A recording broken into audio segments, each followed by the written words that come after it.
the day science challenged the church, Galileo's trial, the moment knowledge faced authority. There was a time in history when looking at the sky could make you an enemy of the world's most powerful institution. A time when asking a question could be called rebellion, when discovery could be called heresy, and at the center of it all stood one man, a scientist, a teacher, a believer. His name was Galileo Galilei, and the day he stood trial was the day science openly challenged the church. In the early 1600s, the world believed one thing with absolute certainty. Earth was the center of the universe. The sun revolved around it. The stars circled it. Everything moved around humanity. This belief wasn't just scientific, it was religious. It was supported by powerful interpretations of scripture, and it was protected by the authority of the Catholic Church. To question it was to question truth itself.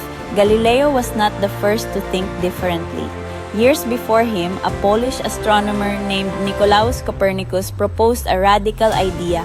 The Earth moves around the sun, not the other way around. It was revolutionary. But Copernicus hesitated. He knew the danger. His theory remained mostly within academic circles until Galileo. Galileo didn't think he was attacking religion. In fact, he believed science and faith could coexist. He famously argued, "Scripture teaches us how to go to heaven, not how the heavens go." But not everyone agreed. Religious authorities began to worry. If the church was wrong about the structure of the universe, what else could be questioned? Authority was at stake, and authority, once challenged, is dangerous. In 1616, Galileo received a warning. He was told, "Do not teach that the sun is the center. Do not defend Copernicus. Do not spread this idea as truth." He complied, at least publicly, but he did not stop thinking, he did not stop observing, and eventually, he did not stop writing.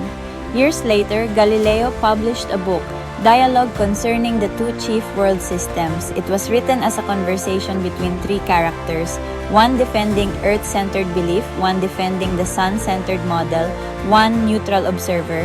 But to many readers, it was clear Galileo was defending heliocentrism. And worse, some believe the character defending the church's view was portrayed as foolish. The reaction was immediate and explosive. The Roman Inquisition, the church's powerful tribunal, took action.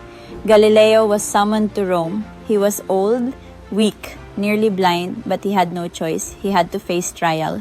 The charges were severe: heresy, defying church authority, teaching ideas that contradicted accepted doctrine. Galileo argued that he had presented his work as theory, not fact, but the church saw something else. They saw a threat, not just to theology, but to order. Because if one man could challenge the universe itself, what stopped others from challenging everything else? Galileo was given a choice: confess, recant, admit you were wrong, or face punishment, possibly imprisonment, possibly worse. He was not a young rebel, he was an old man, tired, alone, facing the most powerful institution in Europe. And so, he recanted. He declared that Earth did not move, that his ideas were mistaken, publicly. There is a story, not fully proven, but powerful. After recanting, Galileo allegedly whispered, "And yet it moves." A quiet defiance, a scientist acknowledging truth even when forced to deny it. Galileo was not executed, but he was punished. He was placed under house arrest for the rest of his life. He could no longer teach freely. He could no longer publish openly. But even in confinement, he continued to think, to write, to study motion, physics, and mechanics. The mind could not be imprisoned. Despite the trial, Galileo's ideas spread across Europe, across generations. Scientists built on his work, astronomy advanced, physics evolved, and slowly, the truth he defended became accepted. Earth was not the center. The universe was far bigger than imagined. Centuries later, the Church reassessed. In 1992, the Vatican formally acknowledged errors in the handling of Galileo's case. It was a historic moment, not an admission that faith was wrong, but that institutions run by humans can make mistakes. The story of Galileo is often told as science versus religion, but it is more complex. It was also authority versus questioning, tradition versus discovery, fear versus curiosity. Galileo did not try to destroy belief, he tried to understand creation. Because the conflict never really ended. Even today, new ideas face resistance. New discoveries challenge accepted truths.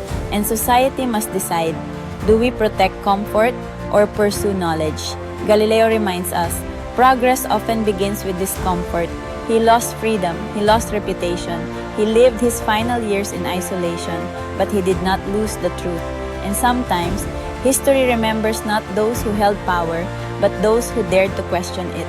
The day Galileo stood trial was more than a legal event. It was a turning point, a moment when humanity faced a choice: believe what has always been believed, or look through a telescope and see something new. That day, science did not defeat the church, and the church did not defeat science. Instead, humanity learned that truth is not owned by any institution. It must be discovered, tested, questioned, and sometimes defended at great cost. Because the universe does not change based on belief. It moves, whether we accept it or not. Hit that like, share button, and subscribe for more videos like this. Now you know.